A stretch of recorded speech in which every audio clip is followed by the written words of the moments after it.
Olá, começa aqui mais um episódio do Macro Review, podcast de economia do C6 Bank. Hoje a gente vai falar sobre a nova meta de inflação contínua. Vigente desde 1999, o regime de meta de inflação teve um papel fundamental no controle definitivo do quadro inflacionário que penalizou a economia brasileira por décadas. Na semana passada, esse regime teve uma importante mudança oficializada. A partir de 2025, o Banco Central deverá perseguir uma meta de inflação contínua. O alvo estabelecido para o horizonte à frente é de 3% ao ano.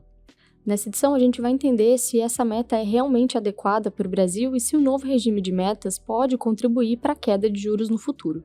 A gente também vai discutir o legado de 3 décadas do Plano Real, vamos falar sobre a visão quase unânime do Copom na última reunião e, terminando o programa, a gente fala sobre a inflação americana, que começou a dar sinais de acomodação, mas em um patamar elevado. Eu sou a Bianca Alvarenga. E eu sou a Marina Rapa. E hoje é 1º de julho de 2024. Vamos lá?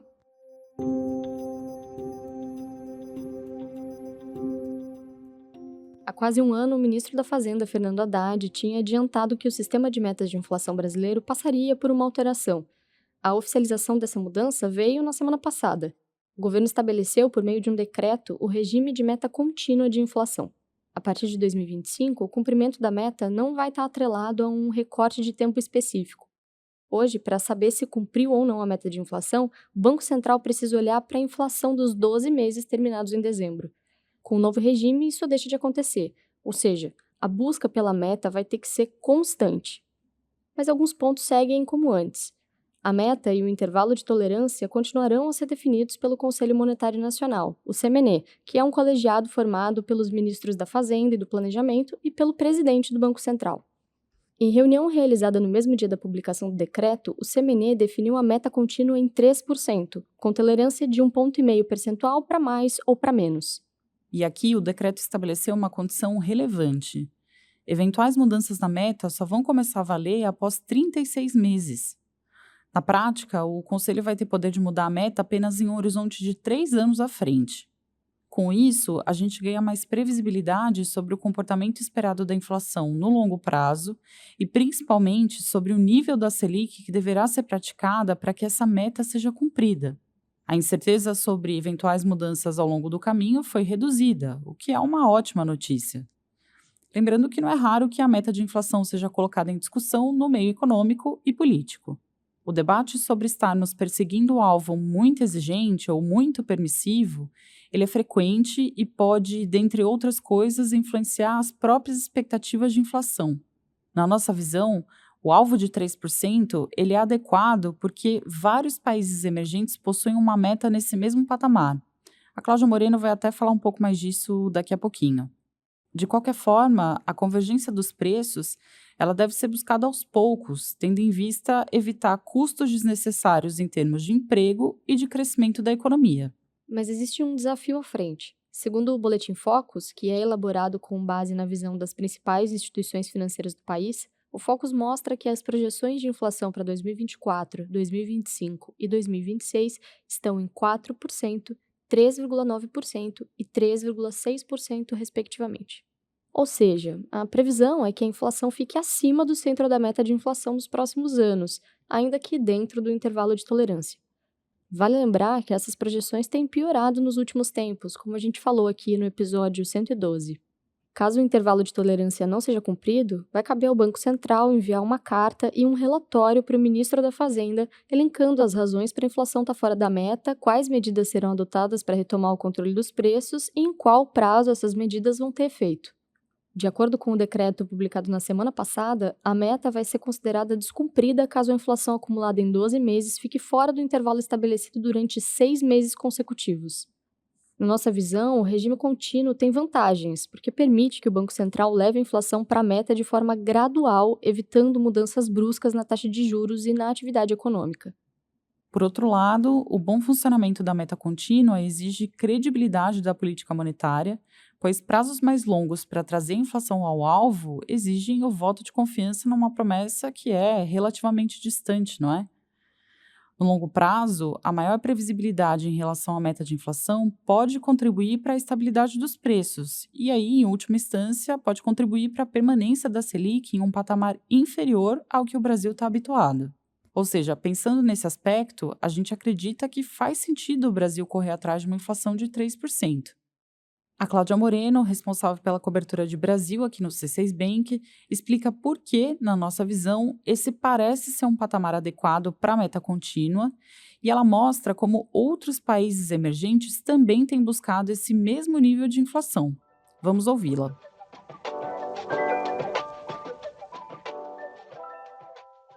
Para começar a falar desse assunto, eu vou recorrer ao argumento mais simples possível. Para qualquer país, ter uma inflação mais baixa é sempre melhor. Uma inflação alta desorganiza a economia, prejudica o consumidor, a moeda perde valor de compra. O Brasil viveu essa experiência décadas atrás, no período de hiperinflação. Foram muitos anos e muitas tentativas mal-sucedidas até que a gente retomasse as rédeas dos preços. O controle da inflação foi fruto de uma combinação de reformas econômicas, desde o Plano Real, de 1994, até a adoção do próprio regime de metas de inflação, em 1999. O que eu quero dizer é que a gente sabe o quão custoso pode ser o descontrole de preços. E é por isso que, na nossa visão, é importante que a meta seja uma ferramenta para a gente ser mais vigilante. Mas por que exatamente os 3%, Cláudia? Qual que é o parâmetro que a gente está seguindo aqui? Como a gente falou agora há pouco, a meta de 3%, com tolerância de 1,5 ponto para mais ou para menos, ela existia mesmo antes de a meta contínua ter sido estabelecida.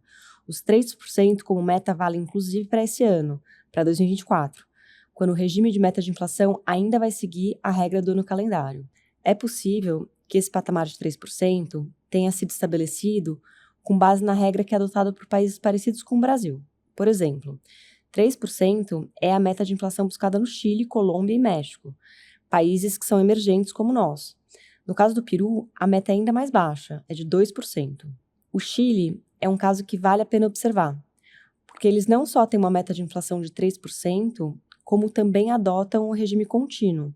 A diferença é que o Banco Central chileno mira um horizonte de 24 meses para levar a inflação para a meta, enquanto o nosso Banco Central olha hoje para um horizonte de 18 meses. Existe até uma discussão se o BC pode estender esse horizonte relevante a partir de 2025, quando a meta contínua vai começar a valer, mas ainda não temos uma resposta para isso. De qualquer maneira, a gente acredita que o saldo é positivo. A combinação de previsibilidade sobre a inflação futura e a proposta de uma meta de 3% pode contribuir para a melhora, para a ancoragem das expectativas e assim pode abrir espaço para uma Selic mais baixa no longo prazo.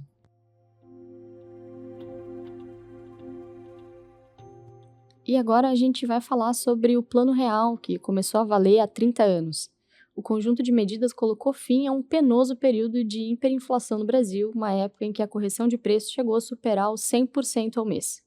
Colocar o plano em prática e garantir sua sustentabilidade exigiu, dentre outras coisas, responsabilidade fiscal, redução no número de bancos estatais, intervenção em bancos privados, renegociação de dívidas de estados e municípios, privatizações e mudanças no sistema financeiro.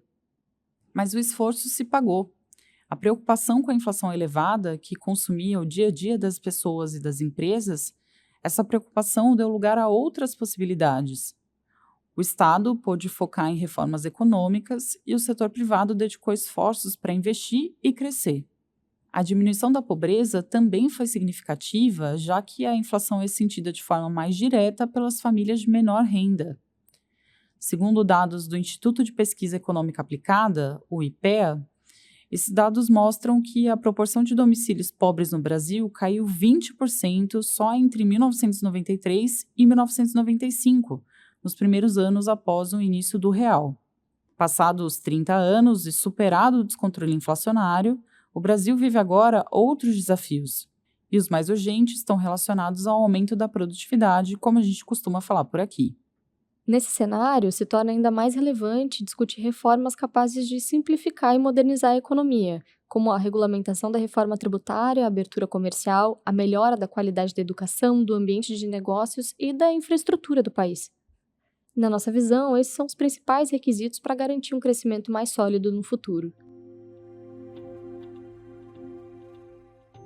Na semana passada, o Banco Central divulgou a ata da sua última reunião de política monetária, quando a autoridade interrompeu o ciclo de corte de juros no Brasil.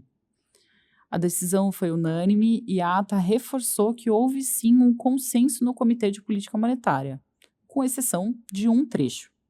O texto afirma que o comitê, abre aspas, majoritariamente decidiu por manter o balanço de risco simétrico nessa reunião, fecha aspas. E aqui, o uso da palavra majoritariamente é importante porque ela indica que uma parte maior do comitê acredita que os riscos para a inflação estão equilibrados. Outra parte menor do Copom considera que a atividade econômica brasileira está resiliente e, por isso, projeta uma chance maior de uma surpresa para cima na inflação à frente. Ou seja, ainda que a decisão sobre os juros tenha sido unânime, há alguma divergência de opiniões no Copom em relação à trajetória da inflação no futuro próximo. A nossa projeção é de Selic estável em 10,5% até o final de 2024. Em 2025, a gente acredita que os cortes serão retomados e a taxa deve cair para 9% ao final do ano. Agora a gente fala sobre Estados Unidos. A inflação americana continua a dar sinais de acomodação, mas segue em um patamar elevado. O índice de preços de gastos com o consumo, o PCE, esse índice teve leve queda para 2,6% nos 12 meses até maio. No mês, o PCE teve variação zero. Já o núcleo do indicador, que desconsidera itens mais voláteis e dá uma tendência mais limpa da inflação, esse núcleo subiu 0,1% em maio. Nos últimos 12 meses, a inflação do núcleo está também em 2,6%. A desaceleração dos índices, tanto do cheio quanto do núcleo, veio conforme esperado e foi uma boa notícia para o mês.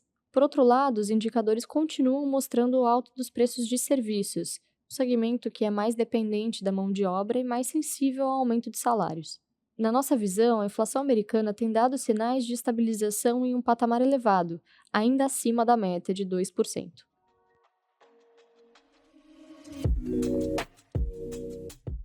Hora da nossa agenda. Eu compartilho agora os dados econômicos que a nossa equipe acompanha nos próximos dias. Na terça-feira vai ser divulgada a inflação da zona do euro. Nossa expectativa é que o índice continue desacelerando, mas continue elevado. Na quarta-feira, o Fed divulga a ata da reunião da decisão de política monetária americana de junho. Lembrando que foi nessa reunião que a maioria dos integrantes do Comitê de Política Monetária reduziu as suas expectativas do número de corte de juros nos Estados Unidos neste ano de 3 para 1 corte. No mesmo dia, vai ser divulgada a produção industrial brasileira referente ao mês de maio. A gente projeta uma queda de 1,5% nesse indicador. Lembrando que o mês de maio já inclui os impactos das enchentes no Rio Grande do Sul. Na quinta-feira vai ser a vez do Banco Central Europeu divulgar a ata da reunião que iniciou o ciclo de corte de juros. O documento deve mostrar que os membros da autoridade europeia continuam atentos à trajetória da inflação e que ainda precisam ganhar confiança antes de reduzir novamente os juros. Também na quinta-feira, os eleitores do Reino Unido vão escolher os seus representantes no parlamento, mais especificamente na Câmara dos Comuns. Tradicionalmente, o líder do partido que obtiver a maioria dos assentos é indicado pelo monarca a primeiro-ministro. Pesquisas de opinião indicam agora a vitória do Partido Trabalhista, depois de 14 anos de liderança do Partido Conservador do atual primeiro-ministro Rishi Sunak. Na sexta-feira, saem os dados do relatório de emprego dos Estados Unidos. A gente acredita que o payroll de junho vai mostrar um mercado de trabalho desaquecendo lentamente em território americano. E no domingo, acontece o segundo turno das eleições parlamentares na França. Vale lembrar que o Partido Reagrupamento Nacional, de Marine Le Pen, ele venceu o primeiro turno das eleições no domingo passado, com cerca de 30% dos votos.